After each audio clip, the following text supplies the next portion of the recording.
ஜெபம் செய்கிறோம். எந்த ஜெபம் உங்களை காக்கிறது அதிகமாக? எந்த ஜெபம் முதலாவது தேவ சமூகத்தை போய் எட்டுகிறது? மேகஸ்தம்பம் போலும் அக்கினி ஸ்தம்பம் போலும் உங்களை காக்கிற ஜெபம் எது? இந்தியாவில் மிஷனரிகள் வந்தார்கள். வந்தபோது இந்தியாவில் பைபிள் எதுவுமே கிடையாது. ஆனால் மாந்திரீகங்கள் அதிகமாக வளர்ந்திருந்த காலங்கள். ஏராளமான வீடுகளில் மாந்திரிகத்தால் பாதிக்கப்பட்டு பேய் பிசாசுகளின் தொல்லையால் பாதிக்கப்பட்டவர்கள் ஏராளமான பேர்கள் இருந்தார்கள்.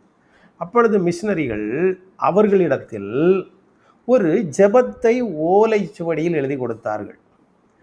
கர்த்தர் கற்பித்த ஜெபம், இயேசு சீடர்களுக்கு கற்பித்த ஜெபம்.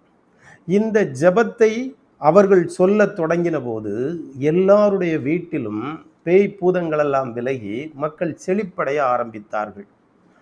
அப்பொழுது மந்திரவாதிகள் எல்லாம் கேட்டார்கள் அவருடைய பூதங்களிடத்தில், இப்பொழுது நாம் செய்கிற மந்திரங்கள் எல்லாம் வேலை செய்யவில்லையே, இதன் பின்னணி என்ன என்று கேட்டபோது அந்த பூதங்கள் எல்லாம் பதில் சொல்லிட்டு, இப்பொழுது அவர்கள் ஏதோ ஒன்றை சொல்லுகிறார்கள்.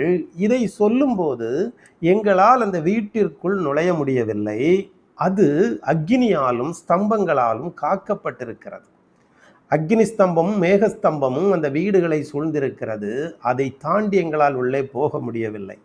அந்த ஜெபம்தான், பரமண்டலங்கள் இருக்கிற எங்கள் பிதாவே, உம்முடைய நாமம் பரிசுத்தப்படுவதாக, உம்முடைய ராஜ்யம் வருவதாக, உம்முடைய சித்தம் பரமண்டலத்தில் செய்யப்படுகிறது போல பூமியிலேயும் செய்யப்படுவதாக, எங்களுக்கு வேண்டிய ஆகாரத்தை அனுதினமும் எங்களுக்கு தாரும், எங்களை சோதனைகளுக்கு உட்பட பண்ணாமல் தீமைகளிலிருந்து எங்களை இரட்சித்துக் கொள்ளும், ராஜ்யமும் வல்லமையும் மகிமையும் என்றென்றைக்கும் உம்முடையவைகளே என்பதாக வேண்டுங்கள் என்று சொன்னார். இந்த ஜெபம் அத்தனைக்கும் சக்தி வாய்ந்தது. நீங்களும் அதிகாலையில் எழுந்து முதலாவது இந்த ஜெபத்தை சொல்லி தேவனிடத்தில் அனுகிரகம் வாங்கி கொண்டு வீட்டை விட்டு சென்றால் உங்களுக்கு சோதனைகளும் தீமைகளும் உங்களை நெருங்காது.